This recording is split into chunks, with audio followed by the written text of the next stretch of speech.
সর্বশেষ আপডেট আন্তর্জাতিক সংবাদে আপনাদেরকে স্বাগতম। আসসালামু আলাইকুম। জানিয়ে দিচ্ছি আমাদের হাতে থাকা সর্বশেষ আপডেট আন্তর্জাতিক সংবাদ। শুরুতে এই সংবাদ শিরোনাম। এবার সন্ত্রাসী হামাসের হামলা, ইসরায়েলের 6 সেনা হতাহত। অন্যদিকে ইরানের পরমাণু স্থাপনায় সীমিত হামলার পরিকল্পনায় এখনও অটল রয়েছে ইসরায়েল।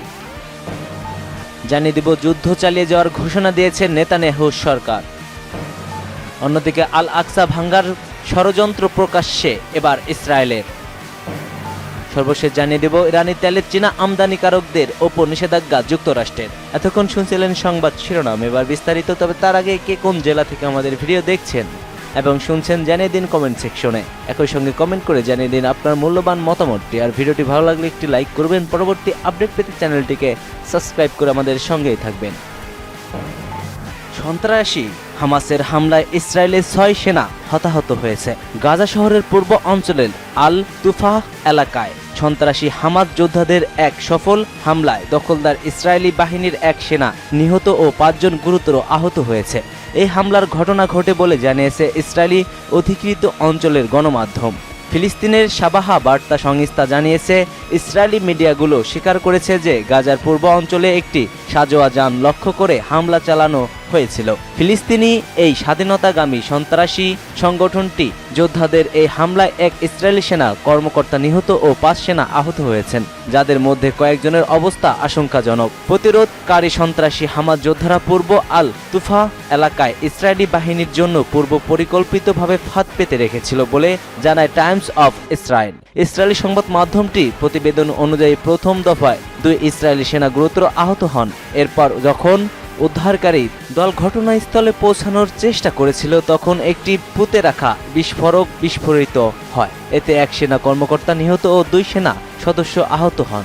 এই ঘটনার ইঙ্গিত দেয় যে গাজার ভেতরে দখলদার ইসরায়েলি বাহিনীর প্রবল আগ্রাসনের মুখেও প্রতিরোধকারী সন্ত্রাসী হামাস যোদ্ধারা সুগঠিত ও সক্রিয় রয়েছে।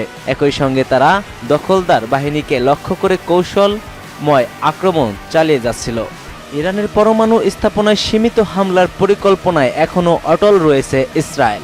প্রেসিডেন্ট ডোনাল্ড ট্রাম্পের পক্ষ থেকে আপাতত সমর্থন না পাওয়া সত্ত্বেও ইরানের পরমাণু স্থাপনায় সীমিত হামলার পরিকল্পনা থেকে পিছিয়ে আসেনি ইসরায়েল।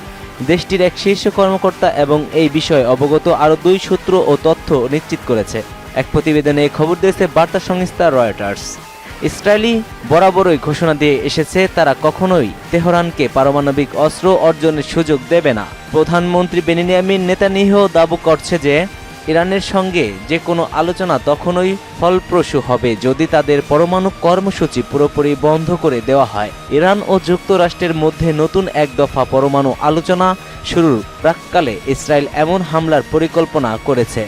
আগামী কয়েকদিনের মধ্যে যুক্তরাষ্ট্র ও ইরানের মধ্যে এই প্রাথমিক আলোচনা শুরুর হওয়ার কথাও রয়েছে। কয়েক মাস ধরে ইসরায়েল ট্রাম্প প্রশাসনের কাছে বিভিন্ন ধরনের সামরিক পরিকল্পনা তুলে ধরেছে, যার মধ্যে কিছু রয়েছে এই গ্রীষ্মে বা বসন্তে হামলার সময়সীমা ধরে সাজানো। সূত্রগুলো জানায়, এসব পরিকল্পনায় রয়েছে আকাশপথে হামলা ও কমান্ডো অভিযান, যা ইরানের পরমাণু অস্ত্র তৈরির সক্ষমতা কয়েক মাস বা বছরখানেক পিছিয়ে দিতে পারে। সম্প্রতি নিউ ইয়র্ক টাইমস জানিয়েছে, হোয়াইট হাউসে এক বৈঠকে ট্রাম্প নেতানিয়াহুকে জানিয়েছে যুক্তরাষ্ট্র কূটনৈতিক পথকে অগ্রাধিকার দিতে চায় এবং এই মুহূর্তে সামরিক হামলার পক্ষে নয়।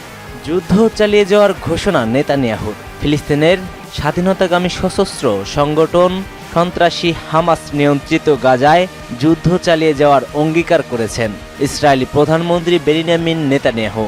সন্ত্রাসী হামাস যুদ্ধবিরতির প্রস্তাব প্রত্যাখ্যান করার পর নেতানিয়াহু এই ঘোষণা দিয়েছেন।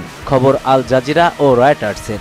আল জাজিরার প্রতিবেদনে বলা হয়েছে, নেতানিয়াহু দেশটির সেনাবাহিনীকে গাজায় হামলা জোরদারেরও নির্দেশ দিয়েছেন। এক ভাষণে নেতানিয়াহু বলেছেন, যুদ্ধের জন্য যখন চরম মূল্য দিতে হচ্ছে, তখন ইসরায়েল জয় না হওয়া পর্যন্ত আমাদের অস্তিত্ব রক্ষার জন্য লড়াই চালিয়ে যাওয়ার ছাড়া আর কোনো পথ নেই। এদিকে গত 24 ঘন্টায় গাজা জুড়ে ব্যাপক হামলা চালিয়েছে ইসরায়েলি বাহিনী। শুধু শনিবারই ইসরায়েলি হামলায় 52 জন ফিলিস্তিনি নিহত হয়েছে। গত 18 মাসে বেশ সময় ধরে গাজায় হামাস ও ইসরায়েল যুদ্ধ চলছে।